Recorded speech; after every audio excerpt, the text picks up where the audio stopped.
त्रय मुनि राजों के चरणों में कोटि कोटि नमस्तु नमस्तु। छुल्लक जी महाराज के चरणों में इक्षामी भैया जी को वंदना। गुरु तो मेरी जिज्ञासा है कि आजकल प्राय का मतलब सोले का वास्तविक मतलब क्या है।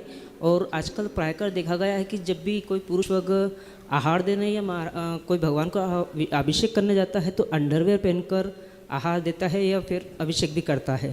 और एक दूसरा प्रश्न है गुरुदेव कि जैसे जो 16वें व्रत में महिला या कोई पुरुष वर्ग है आहार देने के पर अगर उनको पानी की कोई मतलब पानी पीने की इच्छा होती है तो मैंने आज देखा है कि जैसे हमारे यहाँ जो संसदन में जो नीचे कैंपर रखा हुआ है उसमें से पानी पी लेते हैं और वो कैंपर 2 दिन पुराना होता है और उसमें से बहुत से व्यक्ति पानी पीते हैं।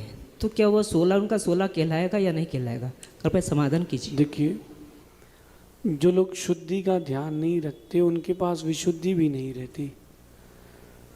शुद्धि का मतलब 16 का मतलब साफ साफ है।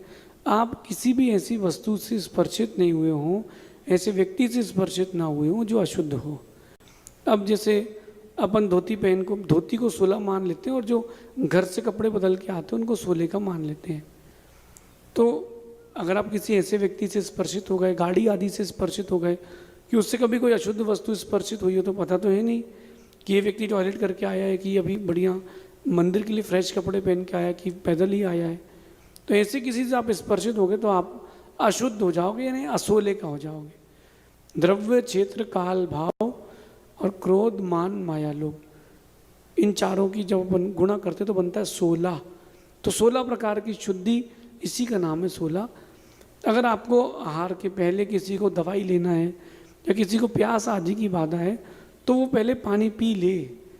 शुद्ध वस्त्र पहनने के बाद अगर किसी ने कुछ खाया है या कुछ पिया है तो फिर वो अशुद्धि में ही कहलाएगा।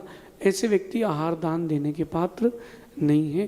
बाकी सबका अपना अपना विवेक है और जिसके पास विवेक नहीं है उसको क्या कर सकते। यस्य नास्ति स्वयं प्रज्ञा शास्त्रम तस्य करोति किम। कई लोग तो गाड़ी में भी आ जाते हैं 16 पहन करके, तो जिन्होंने आ गए हैं और साधु जन को नहीं पता तो उनको पाप का बंध होगा ही होगा। समझ लीजिए 5 कमाया है और 5 लाख का नुकसान हो गया, ऐसा समझिए।